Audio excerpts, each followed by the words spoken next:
Well, good afternoon, ladies and gentlemen. I am delighted to be here in Antigua at the Cedar Valley Golf Club.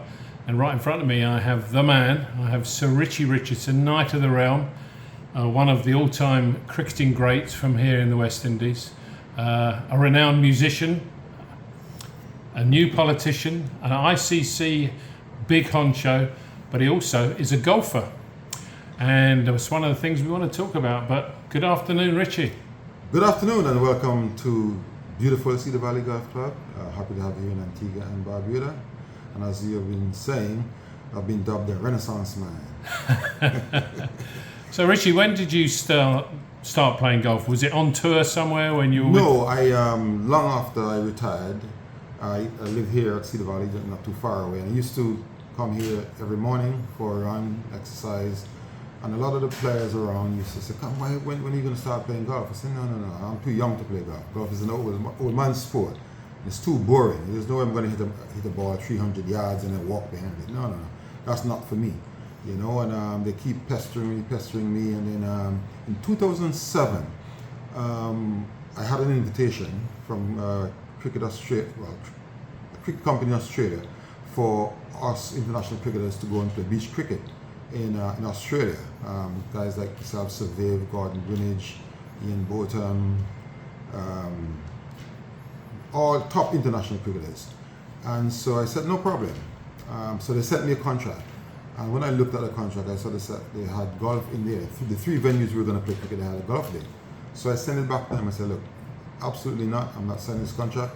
Golf, I'm not playing in the contract. I need golf. So if you really want me to come, you got to take the golf out. So they took it out, sent it back, then we went on there, and we were in Brisbane, I think. And one of the organizers said, I know you absolutely hate golf, I know you don't want to play, but just come down and see what happens. So I went down there, no intention to play, and then see all the guys, and a wonderful atmosphere was being developed, and there was a nice buzz. And then someone said, "Are you going to play?" I said, "Nah." And then I was convinced eventually to play. So I think I played with Alan Lamb, Jeff Thompson, and might have been Gordon Greenidge. So they were showing me a few things. I used two clubs for the entire 18 holes. A 4-iron and my putter. 4-iron and a putter? Yeah, but it wasn't too bad. At the end of the day, I enjoyed it. A 4-iron is like a putter. Well, yes. And played one or two lucky good shots, and then and I started to enjoy it, and then there were ladies coming around in carts serving Forex beer and wine and champagne and all that kind of stuff, and it was just a wonderful atmosphere. And I said, well, golf is not that bad after all. So that would have been like about January 2007, and usually I would spend the summer in England, and I came back to Antigua in about September, and I walked into the club, and the manager was right there, saying, "I've been waiting for you." I don't know how he knew I was coming, and he said, come, sign here, I've been waiting for you, just sign here. And he signed me up, made me an honorary member, and I started playing. And every morning by 5 o'clock, I'll be out here, tee box number 1, waiting for it to be bright enough to hit the first ball. And there are times when I'd play 3 rounds in one day. I caught the ball very, very early, and I got hooked, and I started to enjoy it, and my handicap shut down very, very fast. I eventually came down to a 4 in a very short space of time until COVID. But yes, that's how I started playing the game, and I enjoy it. Being here, especially after a round of golf with your friends, and the 19th hole, having a few drinks, socializing with friends. It's a wonderful feeling, and just looking back out on the golf course, I really, really enjoy that. And is it something that, because you've played team sport at a very high level, or people that play even at a junior level like myself, you want to win. When you go out this afternoon, when you go out with your lads, with your mates, you want to win. So when you come back in, you want to be talking about the 4-iron that went 220 with draw into the middle of the green, don't you? Of course, bragging rights. I mean, it's by nature, I'm very competitive. I'm a quiet person, and people would look at me, they would see me, and they would assume that I'm not competitive, but I'm seriously competitive. And I'm even more competitive when there's a bit of banter, when you start to challenge me verbally, say what I cannot do, and stuff like that. So it's good camaraderie as well, and friendly banter. And at the end of the day, we all get back in here, and we all having fun. And, I mean, you've travelled the world with cricket, and you're still travelling the world with cricket. Do you take your clubs with you? Do you play while you're away? Well, I used to, but then what happens now, because the schedules are so tight these days, and we don't often get enough chance to play. And I get the odd day to play. And it's not really worth it to take your golf club all that way just to play once, you know, in 6 weeks. So what I would do, I would rent clubs whenever I go, if I get a chance to play. And of all the clubs you've played, with the exception of Cedar Valley, give me some of your highlights. Where would you really like? You know, if we could click our fingers and go and play there, where would you go and play now? It's a club in Western Australia. I really can't remember the name of it. I played there twice. It's a good distance outside near Perth. It's a good near about hour and a half drive away from Perth. But there's this course in New Zealand. Wilderness. No, it's what's it called again now? It's like on close to the sea, on a hill close to the sea.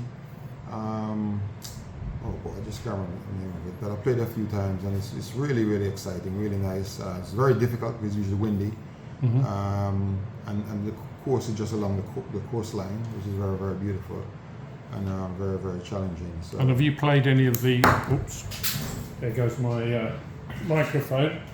Have you played any of the bigger courses or more famous courses in the UK? I played at the Belfry. Yeah, a Ryder Cup course. Yeah. Yeah, and there's one going down towards Wales. What's that called? Celtic Manor. Yeah, Celtic Manor. Another Ryder Cup course. I played a really, really nice place. Yeah. I mean, and that hotel. The 2012 course. Yeah, it's a really nice, beautiful place. Lovely hotel. So you start off with a 4-iron and a putter. Is a 4-iron still your favourite club? Well, actually, go-to? It's actually a very difficult club for me. Don't we all know that? Yeah, I've only just recently learned how to hit it reasonably well. You know, but I'm not very good with long irons. You know, 3-wood rescue clubs. And 7 downwards, I'm comfortable with. You're okay. And with that, you play regularly here with your friends. You've played with some famous people.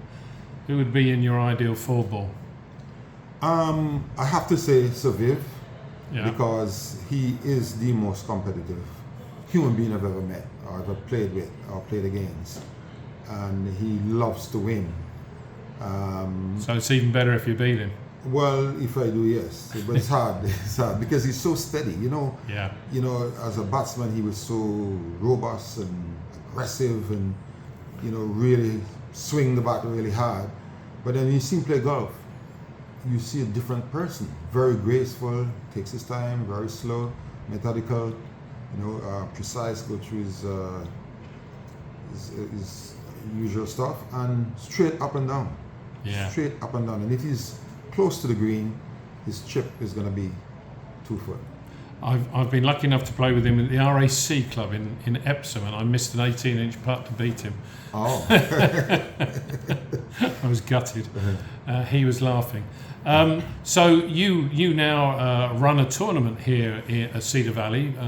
Tell me a bit more about that and the potential for tourists to come and play in it. Yes, I'm a tourism ambassador for Antigua and Barbuda, and I'm always looking for ways and opportunities to invite and attract people to Antigua and Barbuda. Matter of fact, my business, Richie Sports and Leisure, does that. Really invite people to come to Antigua, whether to play cricket, football, even to get married. So if you're going to get married again, I'll be happy to arrange your wedding. And of course, I play in a band with Sir Curtly Ambrose, and we do a lot of weddings, especially people from the UK.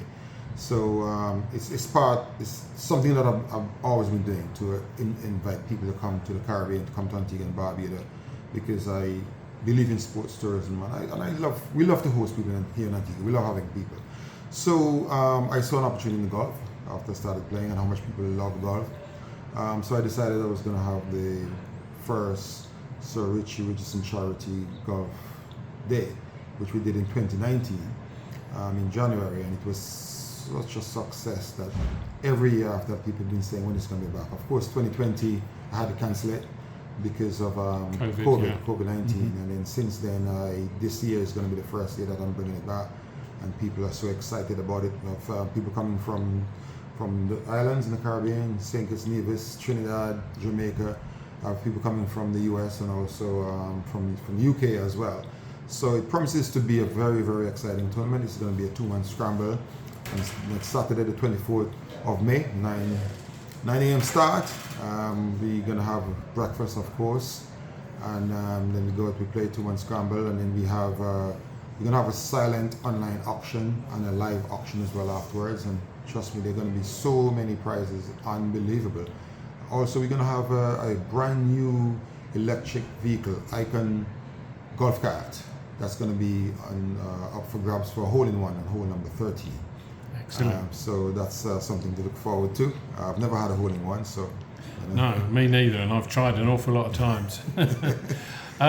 So with that, you're trying to get it better known and get more teams, or actual fact keep the same number of teams, put the price up to make more money for charity maybe. But that role as the Antigua and Barbuda ambassador, that's the one that I feel, when we've spoken before, is very important to you, and also to Sir Kirtley, Andy and Sir Viv, that being very, very proud of your Antiguan background. Yes, small island, everybody knows us, and when we were playing, the entire island supported us 100%. They were always there for us, and up to today, we still get the respect and the support that is second to none. So we feel it's our responsibility that we are to give back to our country, give back to the people, and we feel very passionate about it. It actually makes us feel good and feel proud to know that we can go out there and really represent our country, promote our country, and continue to make our people very, very proud. So yes, anything to do with Antigua and Barbuda, not a cent. We don't ask for anything, we don't require anything. Just give us the opportunity to do it, and we'll be out there doing it. Excellent. Well, I know you and I have met at World Travel Market many times in the past, and for you and your colleagues, being an ambassador for Antigua has always stood you out from in many of the other Caribbean nations. Mm-hmm. If you could hit the perfect shot, getting back to golf, would it be a 350 drive? Would it be a lob wedge from 20 yards over a bunker? What would be, when you go to bed tonight and you start thinking about your game, what's the perfect shot for you? Well, I can recall one shot I played here. It was the most difficult shot. Coming down number 16, and my drive went over to number 14. And there's a tree line between 14 and 16, and there's a pond just in front, going towards the flag. Mm-hmm. But then there's trees on your left, and there's trees on your right just before the green. So I could have tapped it square back onto the fairway, but me being the aggressive person that I am and liking a challenge, I said, no, I'm going for this. So it meant I would have to play a shot. And I'm not very good at lofting the ball, especially with long clubs. So it meant that I'd have to avoid the trees on the left with a slight draw. But when it comes around, it would have to straighten back out, or it would have gone at the ball's left. Mm-hmm. And I was playing with this guy, and he's very competitive as well. We usually play for distance from the green. It would have been about 212, 210, around that, because it was a four rescue that I was using. And he's saying, you're going to hit it in the pond, or you're going to hit the trees on the right, blah, blah, blah. I said, I bet you I'm going to hit the green with this one. And I, studied it, went through, and exactly as I saw it, it happened. And after that, he couldn't play again. He was finished. So I ended up beating him after that. So, yeah, and that shot I will always remember. And lovely. And do you still play off a handicap of 4? No. As I said, COVID, when COVID came, obviously we couldn't play golf, and I had some other physical challenges as well, so which I'm still battling with today. So my handicap went from 4 to 6 and into 16. You would not believe it. During COVID, I was scoring 103, 105, and regularly, and people were laughing at me and having a go, and because of what I was struggling with, I attempted to give up, but I said to myself, no, you can't. The sort of person you are, you never give up. You have to find ways to get over the issues that you're having. Yeah. and because I was playing a lot of shanks, square drives, you know. Yeah. Guys were laughing and say, "This is not cricket, you know. This is golf, you know." Yeah. So I said to myself, "Sorry, man, I'm gonna get it right." And then I came down from 16 to about an 8. But then my travels and stuff with ICC as a match referee, I don't really get a chance to play much, so I went back up to 10. And I've been at 10 for a little while, but I need just 2 months. If I get 2 months solid, I could bring it back down to about 4. You sound like an absolute bandit. So, thank you very much for your time. It's been really, really interesting to talk to you. I know that sportsmen, we like to talk about golf. We like to talk about cricket. We like to talk about football, almost anything that's competitive. But thank you for your time, and I appreciate it. And Antigua is an ideal place to come and play golf, particularly in the team game. Yes, and thank you very much. It's been a pleasure having you here in Antigua and Barbuda. Sorry about the weather. I don't know if you brought it from England with you, but we usually have sunshine all the time. But it's clearing up now, and I'm looking forward to hitting a few balls with you. Go easy on me now. I know you're an excellent player. I've done some research. So, but I have some bandits with me, so if you go too hard on me, they will take care of you, so be careful. Good man. Thank you very much. Pleasure.